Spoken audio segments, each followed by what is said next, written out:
What's going on, guys? Welcome back to United View. Chelsea 4, Manchester United 3. Oh, my goodness me. My goodness me. Just shocking. Absolutely shocking, terrible, pathetic. I mean, how do you even describe it? How do you even describe it? I don't know. I don't know how you even describe it.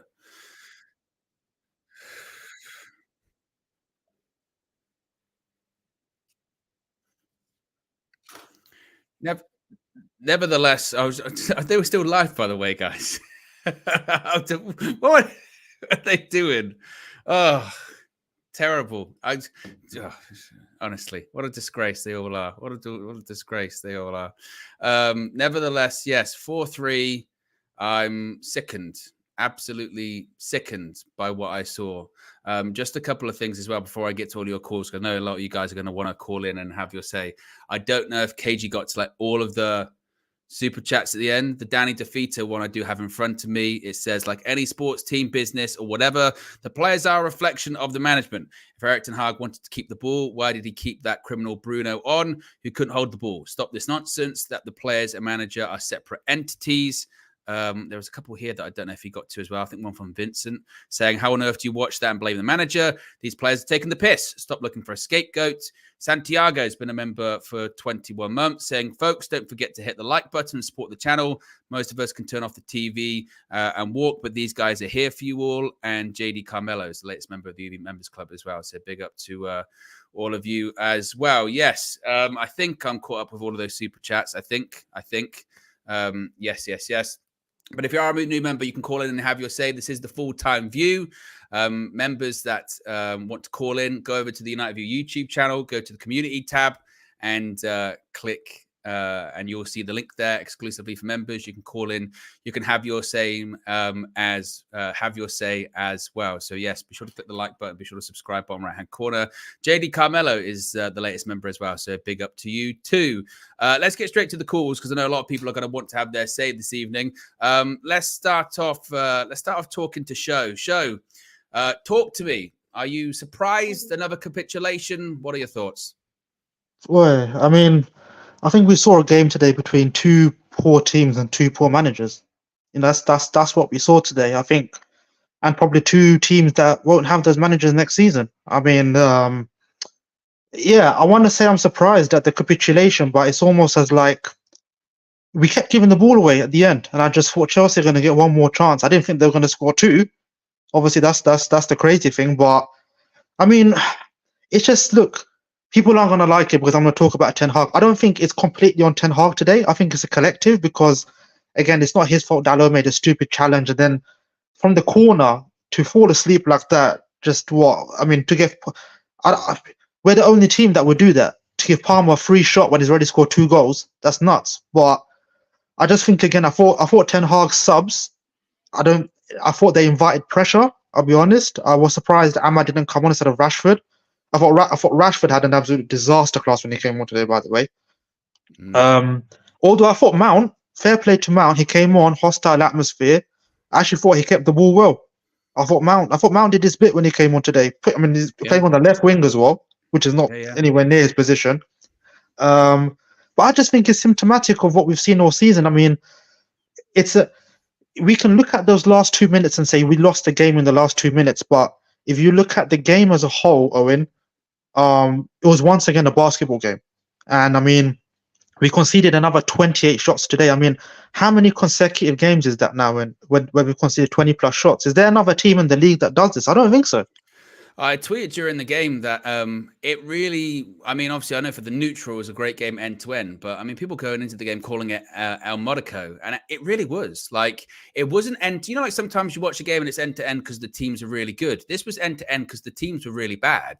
Like, both teams tactically are horrific. And I know a lot of people, I saw it on the match view towards the end. What I don't get, and I want to know your thoughts on this show, because I kind of know your thoughts on it, but why do you think when it gets brought up, for instance, today, like once again, late goals conceded, game against Brentford, late goals conceded. I think of other examples this season, Copenhagen, late goals conceded. I'm sure there's some others, late goals conceded. Why is it that we're always looking for, like, it's one person's fault. It's just the players. It's just the managers. Is this not like a totality of errors and failures from everyone involved here that happens constantly over and over and over again? No, 100% agree. Whenever I always look at the comments I shouldn't do while I'm talking to you, and people always slate me and say that I'm completely blaming the manager. I don't do that. Like I said, for me it's 50-50 manager and players, which is why I want both out. I want to start a complete overhaul this summer, and that starts with both. That doesn't mean I expect to get rid of all the players this summer, but you can start with some and also start with a new manager. Because simply put, I just don't believe in this vision of playing. Because once again, we saw it today. Like, yes, we lost the game in the last 2 minutes, but it's like you said, it's the whole game is a consequence. And like you just named many games there. I don't know if you named Copenhagen in that list. We probably didn't. Yeah, Maybe you forgot. Yeah. Copenhagen's another one. This is symptomatic of the whole season. And 12 defeats in the league, 17 in all comps, first time since 1989, 1990. That's not just losing the game because one or two players are losing you the game. It's something wrong systematically the way you're playing all season. There's something very wrong with your team if you've lost 17 games by April. There has to be, right? And that's not just on the players, because I don't believe we're that bad that we have to lose 17 games. I don't think we're that good, but I don't think we're that bad either. I don't think we're that bad either that we have to concede 25 shots every game. I don't think it has to be like that either. That's always been my point.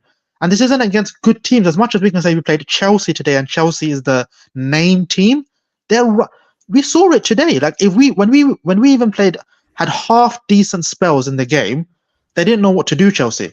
And that's us. And I don't even think we played that great today. Again, I thought the performance was again like a basketball performance. But we saw like it's not that hard to beat Chelsea. Burnley got a draw with 10 men. That proves the point.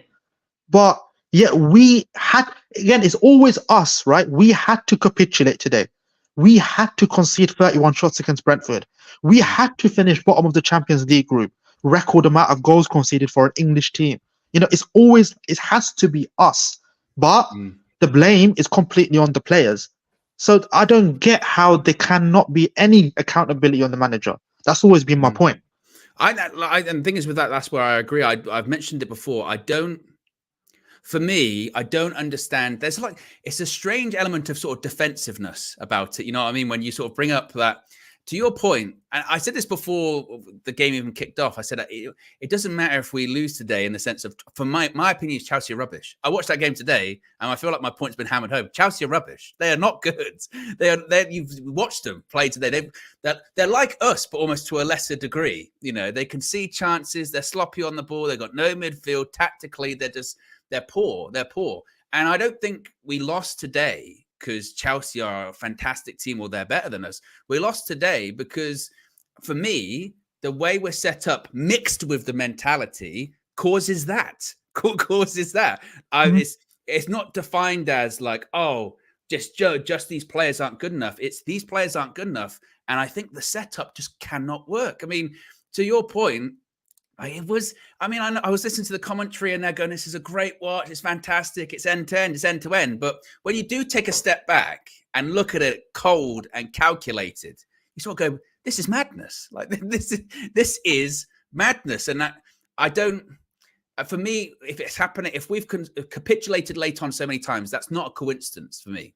I mean, I don't know what you think, but that's No, I agree with you. This is the point I made when I called in after the Brentford game. Because, again, we've already conceded the most shots this calendar year. Those 28 today would only add to that. That's, again, like you said, that's a pattern. It's a very bad pattern.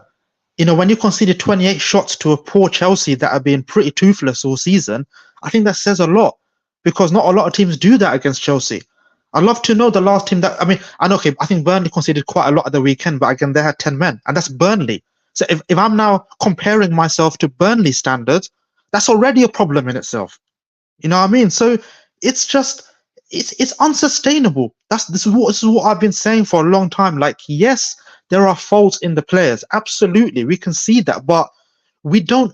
My point has always been we don't have to be set up the way we're set up. We don't have to be playing the way we're playing. And It's the way that we're set up that always leads to a chance that those last 2 minutes can happen. Because if that only happened once, like if that was just today, we collapsed, I could say, you know what?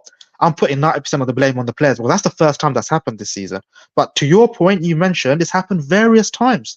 And that you've got to look at the manager and go, what have you done to improve this? Because you're bigged up by a lot of fans as this potential elite manager, and yet I can't see the improvement in the team.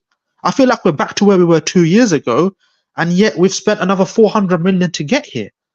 It's crazy to me what I'm watching week in, week out. And to your point earlier on, I'm not even necessarily super mad about like the Dalot thing in terms of the manager. In terms of the manager for Dalot, he can't compensate for Dalot tripping the guy up, falling over, tripping the guy up. It's like, oh, that's shit. That happens. But it's the reaction afterwards. I mean, Cole Palmer scored. Yes, it was like deflection, but Cole Palmer scored because there was no one there. I mean, he had a free run and goal like 2 minutes after they scored a penalty. And I'm like, where have they gone? Where have the players gone? They've disappeared. And even like before we made it 3-2, people forget 2 seconds before that, Andre Onana has to make a save, Wan-Bissaka sliding in. It's just you can't do that in games. It just can't do that. It's just too hectic. It's too hectic all the time. There's not like a period of play when we go, oh, there's a bit. I'm not just today, by the way. In any game, it's always like you're just seeing like running up, running down, running up, slide tackle, block. It's like playing one of them like weird football games on like mini clip or something back in the day. That's what I feel. That's what I feel like I'm watching when I'm watching United. It's just there's no element of control to it whatsoever against poor teams. That's my point here. Not against good teams, because if I saw that against Arsenal today or City, I could go, you know what? Fair enough, yeah. Or like we saw it against Liverpool in the cup, we let it go. It's Liverpool. But against Chelsea, come on. Like you said, they're shit. They are shit. They are. And the annoying thing is, to your point, before we conceded the penalty, I did think that we were controlling the game. I thought, I tell you what, like you said Mason Mount came on, he passed the ball around. I thought, actually, I'll tell you what, there you go. Look at that, keeping the ball. But we're 2 seconds away every time, 2 seconds away from complete and total collapse. And even if you do concede the penalty and it goes to 3-3, that's a bit out of your hands. Player trips up, freak, you go, that's really annoying. Mentality shit. There is then again, the same way like it was against Brentford, there's no excuse then to concede to like a minute afterwards. Yeah. You just and even the attack that led up to the corner, they had a 5-on-2, but because they're so shit, they messed it up. Yeah. That was the maddest thing. It's just like and this is what we see week in, week out. Like this is why I look at it and I go, how can I take this manager into next season when this is what I'm watching week in, week? It's just bordering on insanity at this point, honestly. Exactly. Big up, show. I appreciate you calling in as always. A couple of super chats here. Amanor says, big up Nathan Joseph for £850 of free memberships. I saw that. Nathan Joseph was on a madness this evening in the match. Big up to you. If you are watching, get the likes up for Nathan. Unbelievable stuff. K Flow says fans talk about overhaul, but is it one of the usual suspects remain? Why is the so-called overhaul the Casemiro's, Varans, or relatively new or out of contract players? Those are open goals. Well, those names get brought up because they are the easiest to move on. As you mentioned, people like Marcus Rashford. I thought when he came on, once again we're talking about his body language. It was horrific. His jogging around was horrific. There has to be uncomfortable conversations about, your Bruno Fernandes. But at the same time, when people bring up a Varane, it is because he's got, at this point, single-digit months left on his contract. He's going to go. That's also why. And again, this is what I don't get with this argument. And I saw it on the match view too. There is this weird, really weird whataboutism. When this gets brought up, you talk about one thing. You go, oh, the manager, what's going on here? They go, the players. You go, oh, I tell you what, Casemiro, I think his leg's gone. Oh, what about the Rashford? And then you go, oh, I tell you what, Rashford, Bruno. Like, we don't focus on what we're talking about. We just shift. We shift into something different as well. And then we go at each other's throats. Man like Theo says, there's no way you can back this fraud anymore. We constantly play crap and concede 20-plus shots every game. What do people want to see? And Jadine says, Ten Hag should be sacked. Simple. He's out of his depth. Just watch our Champions League run this season. that is evidence enough, honestly. So big up to all the people getting involved there as well. We have got over 1,000 people watching, by the way, guys. 138 likes. To see if we can get the likes up. I know there's not a lot to like at the moment, certainly. Let's go to another call. Let's go to Wajid. Wajid, talk to me. What are your thoughts? I don't know what to say after that. How Owen in 2 games, we've conceded 3 goals in 6 minutes, and we just keep on breaking records. We broke a new record today. First team ever to be leading after 100 minutes and going to lose a Premier League game. 17 losses for the season. 17 losses for the season. First time since 89-90. I'm still in. As was been half an hour. I'm still in shock. I'm still in total shock. Should you be shocked anymore with what we've seen this season? Is it a shock, or is it the manner of which why it's so shocking? Do you know every time you think this team can't disappoint you, or you think every time we've actually hit a low? This year we've managed to find a new low every single time. It just seems to get worse and worse and worse, and I don't know how. Like that Liverpool result in the FA Cup just seems such a long time ago. It's crazy how crazy how we all came out celebrating. We're on this massive high, and well, here we are, like 3 weeks. Is it less than 3 weeks later? Ironically going to face Liverpool on Sunday night. Are you less optimistic now? Like coming out of that Liverpool game, you might have felt like, actually, when they come back around again, I'm sure what we can do. Are you less optimistic now? I've said that I was wiping off the Liverpool and the Arsenal game because I automatically thought we were going to lose both those games, to be perfectly honest. But I thought we were going to beat Chelsea today. Chelsea is shite. And somehow we made Chelsea look amazing. And Brentford is shite as well. Yeah, no, but like Erik ten Hag has not come out and helped himself with his post-match comment. He said we played amazing football today. We've conceded 104 shots in the last 4 games. I understand lying, but you can't blatantly lie to every single fan who's watching the game. What do you think he says to those players afterwards? Because he was asked about in one of the press conferences about what's his man management and what does he say to the players? And he said, well, it depends on the situation. Like, what do you think he says to them? Because again, whenever this happens, whenever we collapse like this, we get into that territory of players or manager. And if it's happening a lot, then is that still then completely on the players? Or is it on the manager too? I think it's that meme, isn't it? I knew the bar was low, but holy fuck. I think that's the point. That's the point it's now got to, hasn't it? And I think the irony is I don't even blame Ten Hag for today. I mean, I've been all these players, like scrap them, send them wherever, send them to Cancun, send them to Kazakhstan, Azerbaijan, like wherever. I do not care. Keep the youth, and let's see what Ineos do. That's the point I've now got to. Yeah, see what Ineos and what do you think Ineos are going to do? I mean, I think that, to be honest, I think they made that decision a long time ago. To be perfectly honest, and I think, unfortunately, I think this has solidified it for him. Ten Hag has made massive errors this season. He's not helped himself. But today's on the players. But to be honest, all of them can just ship off, go, see you later, arrivederci, let's start again. That's the point I've not got to. I'm just emotionally detached from these players in this club. Yeah, I know how you feel. Big up, Wajid. Appreciate calling in. I think I'm caught when it comes to the super chats as well. Let's get to another call. Let's go to Aminor. Aminor, talk to me. What are your thoughts?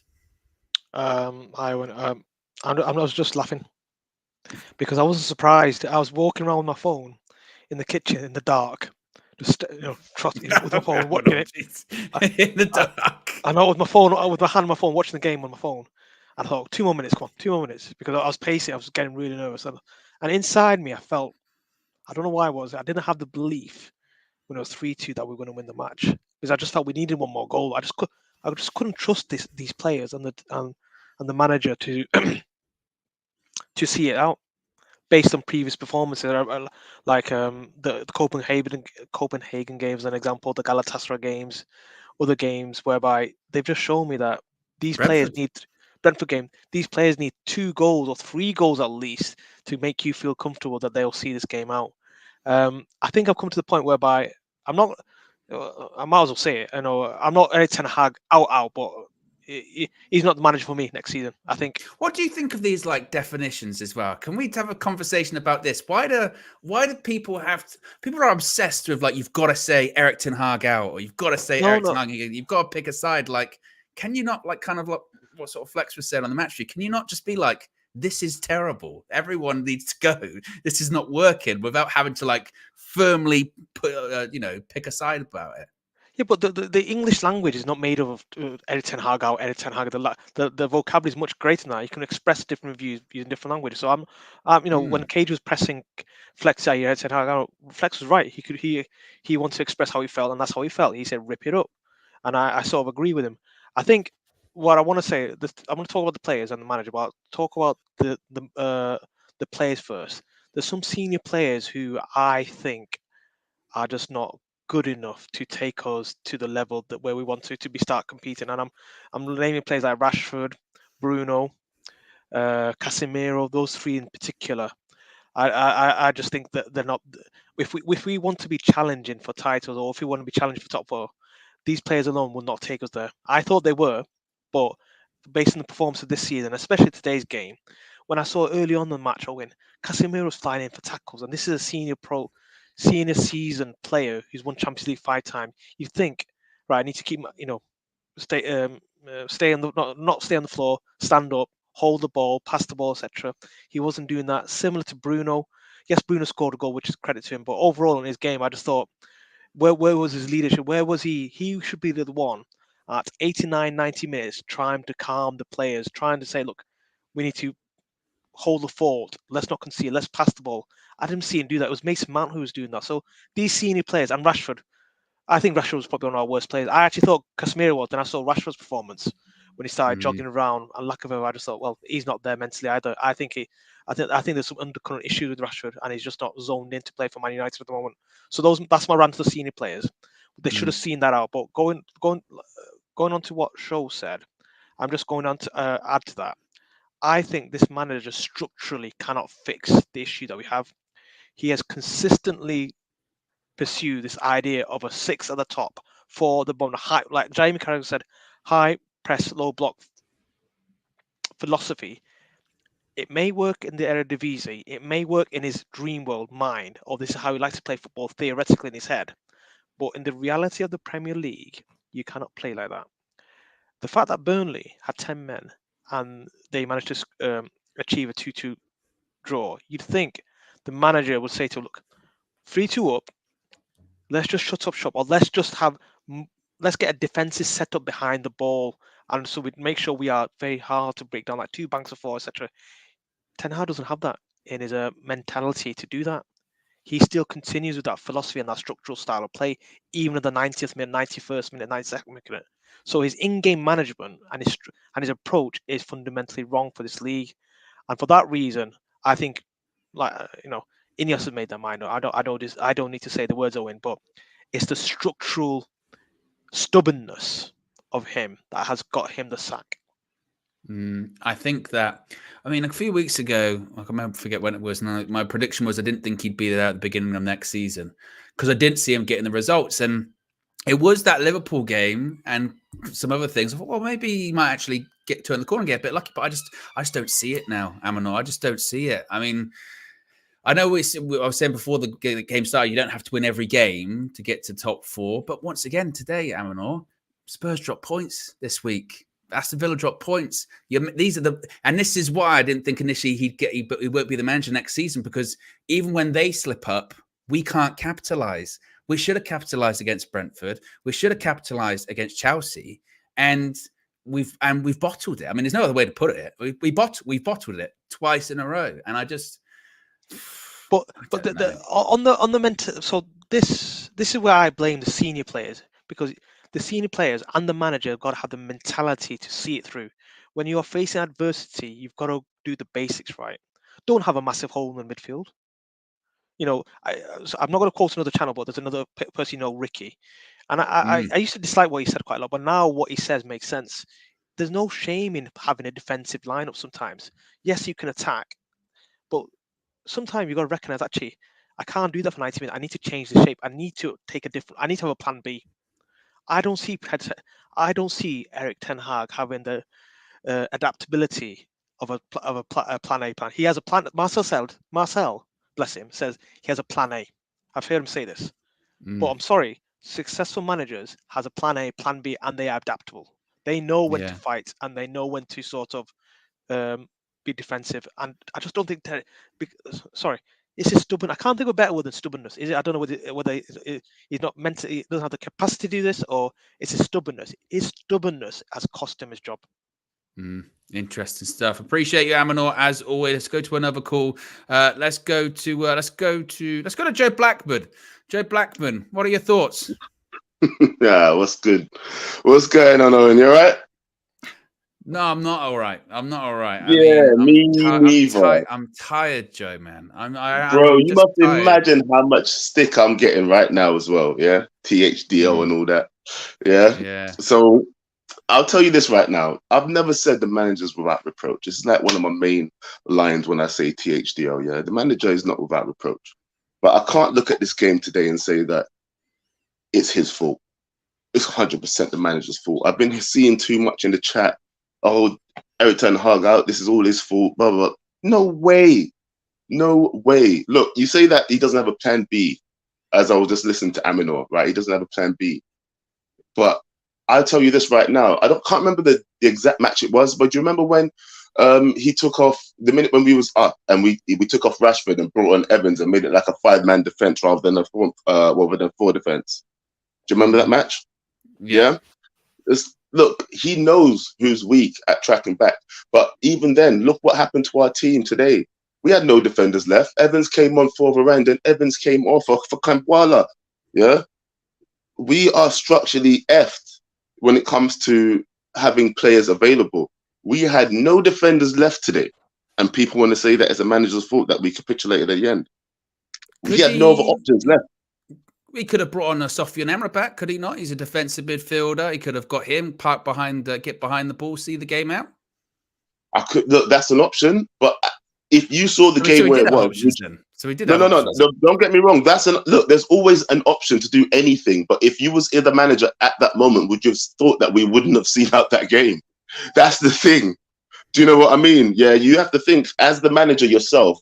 When you're in that situation, am I going to see out this match? Are my players that have on this pitch that I've played so much money for, that are so much money, not good enough to just hold the goddamn ball and see out this goddamn match? Surely they can do that. Well, surely not, because this is the thing. It happened in literally the last game. And if you know your players and you know you can't trust them, then that's, as a manager, you're a problem solver. You need to fix problems. And you would say, right, I don't think, I know these players, not even I know these players can't do it. So as a manager... but you have to remember, the same players that were on the pitch, sorry to interrupt you, the same players that were on the pitch, right, were the same ones who scored the goal and made it 3-2. Absolutely. And they're also the same players that conceded late against Brentford. They're the same players that conceded against Copenhagen, the same players that conceded late against Galatasaray. I mean, they've been doing what it all else can he do? So what can he do? What else can he do? So what he can do then is say, right, what's the same in all those situations? It's the same players. I can't do anything about the players now because we're in April, transfer window's not open, my options are limited. What I can change is the tactics. I can change my setup. I can go, right, we are 3-2 up. We've come back from 2-0 down. Fantastic. And we've got those goals with these tactics. But now what I need to do is I need to switch my tactics to make sure we see out the game. Because in recent games and throughout all this season, I haven't done that. And we've conceded late goals. And we've either drawn or lost. And it's the same. I mean, the fact that we concede and it goes 3-3 and we're still so open. 2 minutes later, that's incredible. That is absolutely incredible. It's shocking. Yeah, I was watching the match. I watched the whole game. Yeah, and for me, when we scored the third goal, I expected us to just defend. And you saw the manager. You saw the manager screaming, "Keep the ball." Yeah. If you can't lip read, he said, "Keep the ball." Yeah. Tell me. Look, all I'm saying is, yeah, after the third goal, that wasn't the manager's fault. That's my main point of what me calling in today. And also, I'd heard you speaking about whether or not why is it so definitive to be Ten Hag in or Ten Hag out in terms of choosing the side, right? And why was KG pressing Flex so much on the show, right? The thing is, I saw Aminor speaking for how long, speaking about how the manager shouldn't be here, but then he said he doesn't want to say Ten Hag out. But why not? You don't think he's the right guy next year? Aminor's point with that is, in fairness, his point was, I don't need to say it. If I say, he said what's happening is going to get him sacked. He's going to get sacked. He's not going to be here next year. You've already said that you don't think the manager's going to keep his job, but why is there have to be this desire to want the manager to see him lose his job? You can still say, I don't think the manager's going to be here, but you can also be in the territory of, but I hope they succeed because I don't want to see any manager fail. I want it to succeed, but he's not going to be there. That's my point, is that why does it have to be so like you're either for him or you're against him? You pick a side, and if you're Ten Hag out, you blame him for everything. If you're not Ten Hag out, you blame the players for everything. That's what I don't understand. Look, don't get me wrong. I know people think I'm very black and white when it comes to the situation, when it comes to Ten Hag, right? Yeah. But look, there are matters of grey. Yeah. There are matters of grey. But when it comes to sitting on the fence or saying that, look, I do want to keep this. I don't know if he's going to be here next season, but he can't do anything that I'm asking him, or he's not doing anything what I want him to do. What's the point of saying that you don't know? You clearly know what you want. You don't want him to be here next season because you don't think he can do the job. Some people don't. Some people don't. I mean, I mentioned that the other day. I go, I don't know. I don't know what's going on anymore. I'm more into the territory of a bit like Flex was saying, just get rid of everyone. Get rid of everyone. It ain't look, working. if that happens, then do you know what? I'm here for it. If it's one thing that would make me say, look, I don't mind. If you can get rid of like half of the players on the team and you get rid of Ten Hag, then so be it. Yeah. But I don't think Ten Hag should go before half of these players. And that's why I'm so THDL. Yeah. And I'm so much for most of these players going before Ten Hag, because I can't see us losing a game like we just did in the manner that we just did and blame Ten Hag for all of, especially the last 2 goals going in. Yeah. There's no way I would blame Ten Hag for that. And I would say that most of these players need to leave before Erik Ten Hag does. And if not, let them all leave together then, if that's what we're saying, yeah? If you don't want to see the system next season, get rid of it all.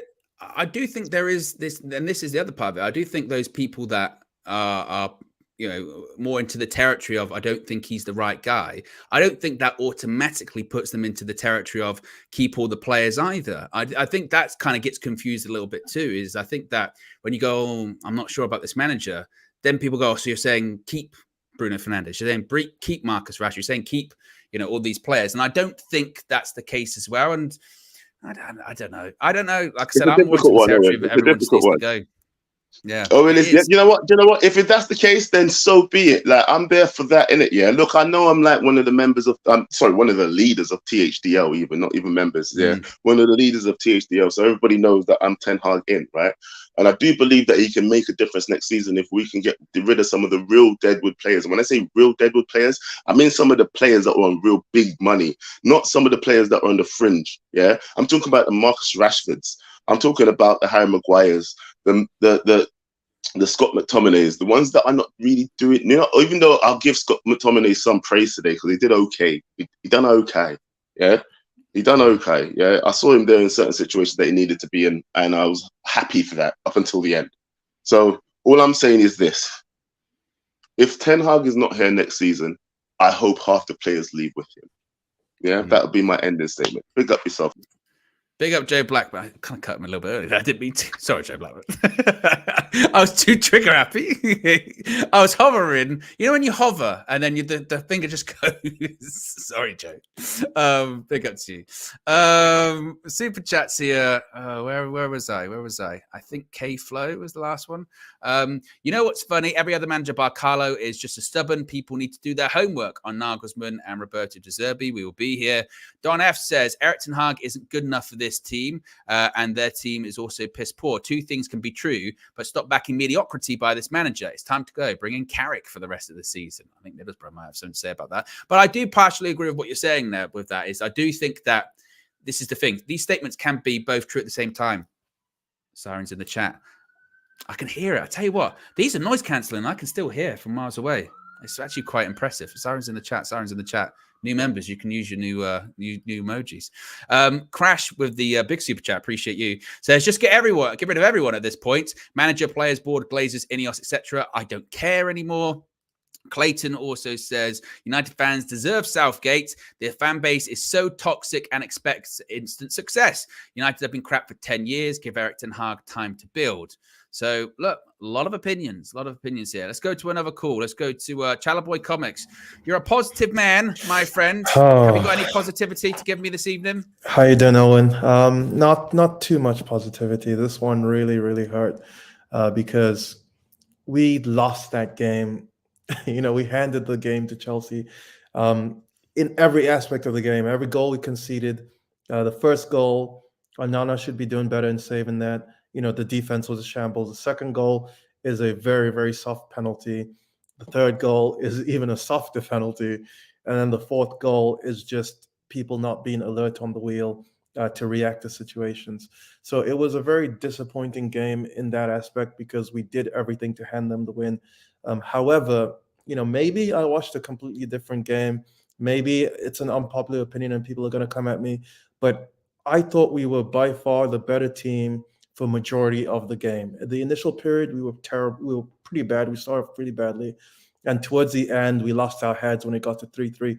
But for majority of the game, we actually, let me caveat this by saying I don't mean in terms of the top quality of what's expected from a Premier League challenging side, but comparative to our last game against Brentford, you saw a more restrained Bruno Fernandes that was staying much closer to his midfield line than before. We didn't see him press the keeper too many times or press the last line of defense. I think that was a very strict instruction. You saw Casemiro, albeit being a pretty terrible performance, was much closer to Maino, and we had less situations whereby they were just running directly down. Most of their transitions came towards the side of our team, and then they played the ball inside.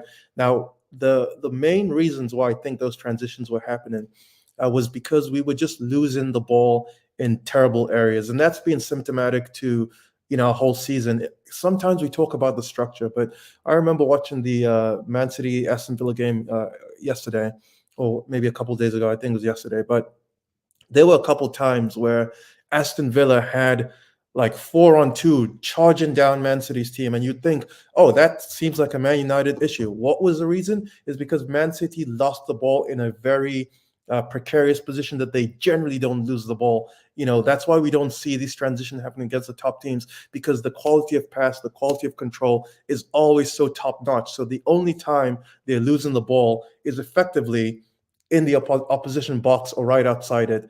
And then what do they do the moment they lose the ball? They foul immediately. The tactical fouling is off the chain. They're very good at that. We don't have that game or situational awareness for us to make those small decisions. So when we lose the ball, not in the final third, but more so, in the second third, our team is geared towards the attacking shape. So our our defensive shape is broken at the moment of losing the ball in a place where no other top team loses the ball, right? So when we talk about Ten Hag's structure, and this has been happening a lot, I think his game model gives a lot of onus on the players to make real-time decisions. So are we a pressing team? Well, that depends on the situation. Are we a team that sits back? That depends on the situation. And so when you don't have a lot of cohesiveness within the team, that 2 seconds of waiting causes problems. Like there was a point in time where we had a really good press, and Dallo was about to press the opposition, and then sort of waited and was like, actually, you know what? Let me just defend the counterattack, right? So that I thought that was a good read by Dallo, but in general, that is a sort of a problem that we see where we don't know if we should stay or we should go, and that causes a ton of problems. So I just say all that to say that I don't understand how this loss was on Ten Hag, because to me it was just players just not being good enough and not having the situational awareness to react to things, a lack of leadership, and a problem, that's inherent in the club prior to Ten Hag. I mean, the obvious response to that is, and I'm playing devil's advocate here, but sure, the obvious response to that is that if it is a one-off, then you're more inclined to be like, well, this is a mentality issue with the players. But if it's happening consistently, is it not only a mentality issue with the players, but is it also a mentality issue with the manager that he seemingly can't fix? I mean, not even necessarily of the whole thing of like the players aren't following his instructions or what have you. Maybe it's the question then, why aren't they following his instructions? Why isn't he capable of galvanizing them to follow his instructions? Is that not a concern too? So it comes to two different situations. Do I believe that he can get to the players and relate to them? Yes, I believe he connects a lot with his young players. Anthony, Garnacho, Kobe Mainoo. These are players who you can see actively playing for him. And I don't think we make so many comebacks throughout the season if all the players were lost on him, right? But the main issue, I think, comes with a couple senior players. And I'll give you an example of the difference between Mason Mount coming on and Rashford coming on. When Mason Mount came on, his energy and his willingness to run, to track back, to communicate, to pass the ball, to link up was infectious. And whenever he was in the vicinity of the play, our general team play was better. Contrast that to Marcus Rashford. He was not trying. He was not closing down. He was not, and we're not even asking him to sprint back. We're asking you to just be active in front of your man. He was not doing all that. And so, as Arteta would say, I want electricity running through my team. There was no electricity when it comes to terrible impression. Well, there was no electricity running. Say anything. It's fine. It's fine. It's fine. It's fine. There was no electricity whenever Rashford came on. He was a resistor. Everything sort of insulator. He dampened everything whenever he was, involved in the play, and it demoralizes other people who are running, and then they see the one point of weakness in the whole system is Marcus Rashford, and that sort of plays, a whole role. So I think if you talk about the consistency of these problems, it has to be a cultural issue.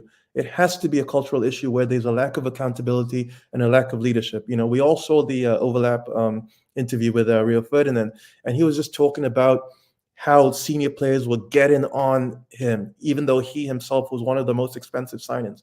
No one is doing that for Rashford. I was looking at some situations in the game, and no one's communicating.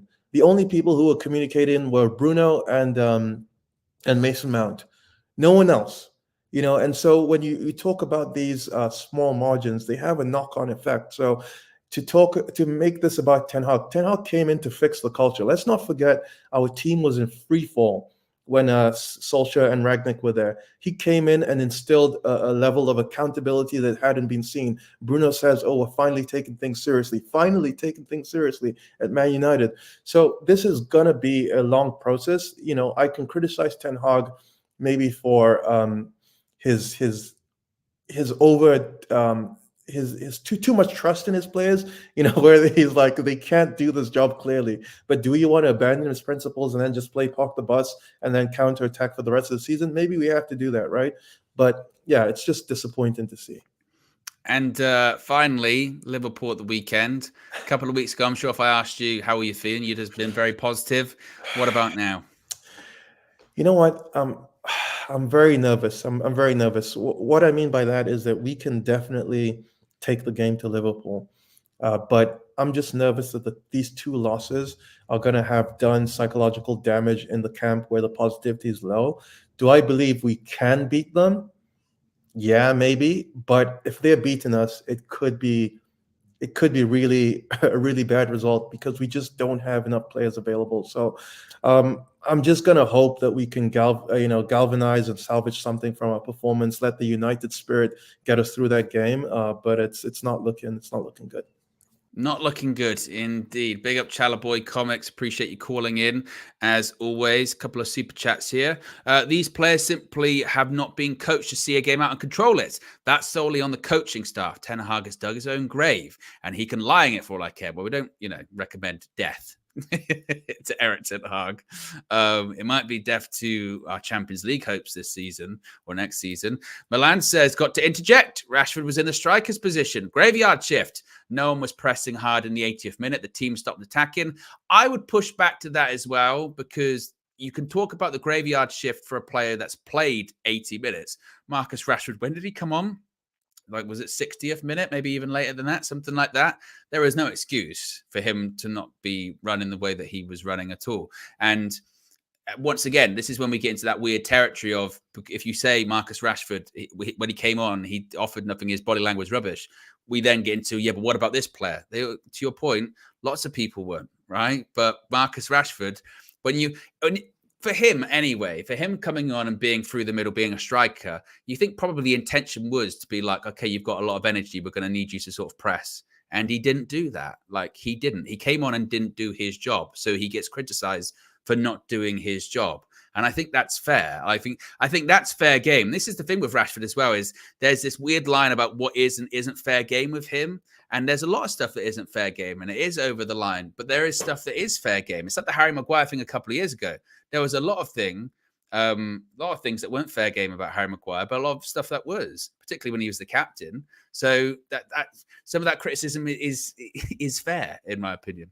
Let's go to another call. Let's go to Connor. Connor, talk to me. What are your thoughts? Yes. Tonight's just been a bit of a rough night. We can call it a rough night. Indeed. I feel like people are getting unnecessary criticism. I feel like people are getting over-criticized, and I feel like certain people need to reevaluate their positions on matters. The idea that tonight wasn't all Ten Hag's fault is wrong. Ten Hag has some blame for it. There is some blame, no matter what way you look at it, that is on Ten Hag. But there's also blame on the players. Like, how many games this season? We can go all the way back to Brighton at the start of the season when we played them at Old Trafford, when they were just doing cutbacks on us and getting goals. We've had that issue since that season, and yet we've not fixed it. Blame that on Ten Hag all the way, because he's had since the start of the season to fix it. What's he not done? He's not fixed it. There's an issue with the manager.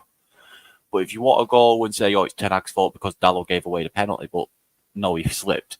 It happens. It's Dalot's fault, really, because Dalot was too busy. Well, Dalot tried to put his hands on him when he shouldn't have, slipped and gave away a penalty. It's what it is.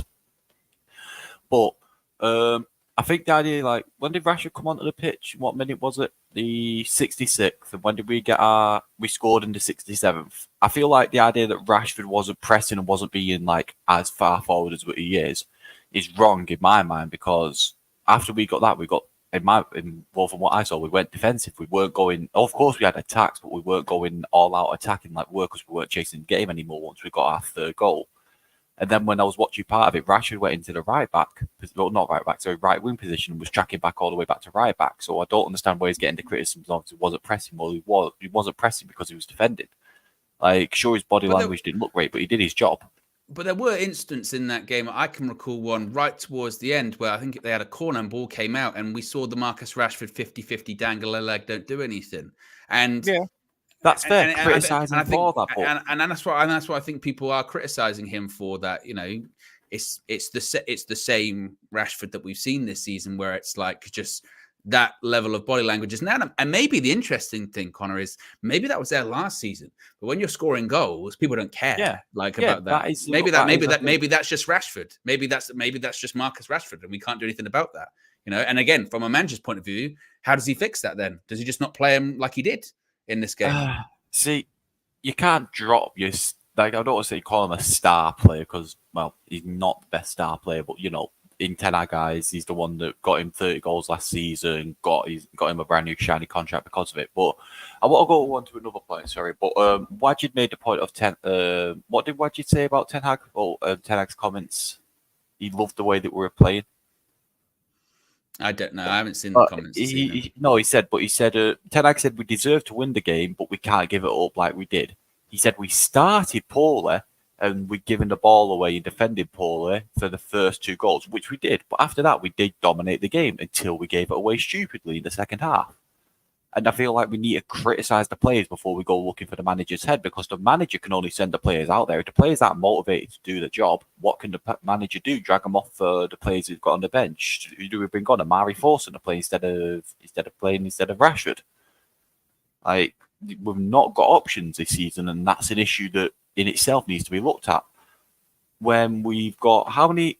We've had 28 injuries this season. 28 players who miss games through injury. Like, it might be more like the same player multiple times, but it's counted to 28 players out of a 25-man squad. There's clearly an issue there that's affecting Ten Hag's ability to play. Like, how many centre-back partnerships has he fielded this season? Is it 13 or 14 now? It's a lot, certainly. Yeah, it's a lot. You can't put this all on Ten Hag. No, and that was something I was bringing up on the pre-match too. That you can't put it all on Erik ten Hag. And there are mitigating circumstances, like with the injuries. I think there's a wider issue with football. I think there's but you do look at, we're not alone when it comes to injuries, and other teams have handled it better than us. And when you then, the point I was just going to finish up with that, but hand it to you was, does that not worry you then, like those reports when they come out about sort of the fitness coach or lack thereof of one that he brought, and if he has a bigger control over fitness than maybe other teams do, and we're handling it badly, does that not reflect badly on him? I feel like I feel like the way fitness is being handled is it's between, like, I feel like Ten Hag's between a rock and a hard place. It's, do you play a player and risk him getting injured and then lose the match because you didn't play him? Or play a player, he gets injured, and we're missing a player for even longer. It's a rock and a hard place. But when you look at the teams that have had worse injuries than us this season, it's Brighton and Newcastle. They're the teams with worse injury records than us. Where are they in the league? They're under us. It's the fact is, we're third in the rankings for the most injuries. Wasn't there a stat was saying that Liverpool were above us in terms of the injuries as well? I'm not sure about Liverpool, because they like to lie in the media. They like to spread false information, Owen. They like to spread it, like they're going to win a so if it doesn't fall into our narrative, then they're just lying. Yes, it doesn't. Yes. Now you're learning, Owen. Got him, man. We can't just we're just doing this thing again, up. We're going because it was the stat here, because I remember showing it on the match view. I'm going to actually get it up on the screen here. Let me just find it. Overlay, boom. There are so many different folders. Here we go. Injuries. Was it this one? Let me double check. I can get both up. It's fine. There we go. They're both loading up now as to the injuries one. So there was this one that was days lost from injury. And as you can see, actually right there, there's teams above us, that are still there as well. This one here, this was the one I was on about. Number of injuries leading to one or more games missed. Liverpool, we're level with Liverpool when it comes to that one. So there's an argument to be made that they could be handling it better than us. Is it not? It goes back to how you're handling it as well. Now, don't get me wrong. That's not me going like, oh, injuries haven't affected us. Of course they have. The idea that they haven't affected us is just not true at all. Of course they've affected us. And they've affected a lot of teams as well. But at the same time, I don't see like this evening being a situation where it's like we conceded 2 late goals. Not so much the penalty one, but like the second one. Oh, it's just we got injuries. That's what it is. You go, come on. Like there's a lot of blame going around here, And I don't know. Nevertheless, guys, anyway, there you go. That's the full-time view for you. Be sure to smash a like on the like button. Be sure to subscribe, bottom right-hand corner. How many likes did we end up at? Let me see here. We got over 800 people watching. Less than 300. Oh, less than 300 likes. If you haven't already, click the like button and be sure to subscribe. A couple of super chats, actually, I think I missed here. Chalaboy Comics, been a member for 4 months, says, just wanted to big up Maguire. Proactive defending. Well done to Anthony, Mount, and Garnacho as well. Gutted, but let's push for the FA Cup. All we can do. You know what? It's a good point that he brings up there, because there were, and shades of grey again, but there were some players that did really well tonight, and they're not going to be talked about now. Alejandro Garnacho scored twice. I think he's like the 3rd teenager to score twice, like 3 times or more in the Premier League. Like, that's brilliant. Like, even when he scored his first goal, I know it was a mistake by Caicedo, but has a lot to do. Second goal, brave header. It's a brilliant pass by Anthony. And I thought that in the second half in particular, he did really well. Really well.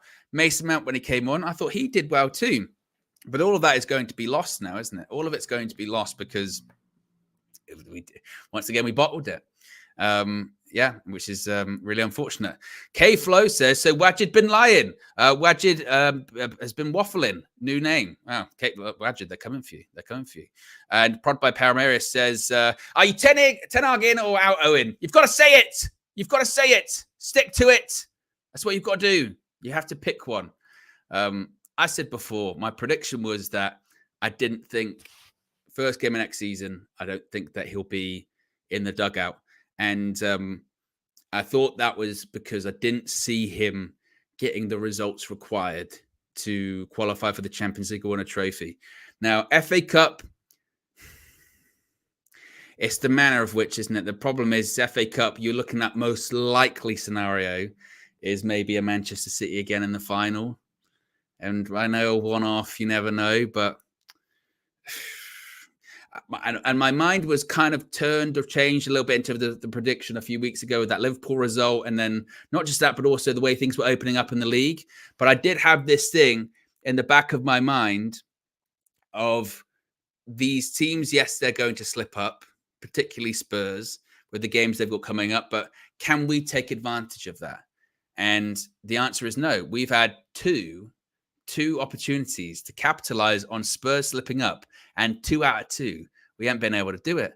Just before the international break, when we were playing in the FA Cup, Spurs lost to Fulham. So when we have the opportunity to kind of, capitalize on that, no, can't do that.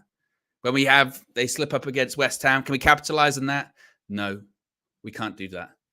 And that was the problem. It's not so much thinking about the others, is it? It's not so much thinking about the opposition. It's thinking about ourselves. Can we forget them, relying on them? We can't even rely on ourselves, let alone other people. And that's the problem. And I think that with Ineos, I think that they had, I mentioned before, felt like they'd come up with their decision a while ago. And maybe their heads might have been turned with euphoria, Old Trafford, going, this is Man United. And even tonight, when it was 3-2, I did think to myself, oh, maybe Sir Jim, because he was there tonight, he'd be looking at it going, this is Man United. Go 2-0 down, play rubbish, but come back 3-2, win the game. That's typical Manchester United. But what isn't typical Manchester United is to then concede 2 goals in the space of a few minutes because you can't see the game out. We point to the head a lot. That ain't that. That's nothing. And that's happened too many times too. And I feel like the intention will be just to get rid of them all. And how quickly they'll be able to do that will vary on certain people. But I think Sir Jim, Sir Dave, Omar, and the gang will have made their mind up, to be honest. And I think they did a while ago. And it's not looking good. It's not looking good. But there you go, guys. Appreciate everyone that's called in. Appreciate everyone that's had their say. Apologies to the people that I haven't been able to get to. It's been a jam-packed show. Big up United Districts in the chat as well. Big up to them, saying not even angry, just sad. I'm with you. Big up to everyone. And yes, there should be fan views on the way out. If they're not out already, there'll be player ratings too. We'll be live tomorrow morning view, 9 a.m. Flex and myself. And then we'll have the Trinity tomorrow as well, 6 p.m. I'm glad I'm in the middle of Flex and KG. I think I'm going to have to keep them apart. They were right at each other, weren't they? Right at each other towards the end of the match view today. So I'm definitely not going to stir that back up tomorrow. I would never do such a thing. Anyway, guys, have a great evening. I'm out of here. Peace.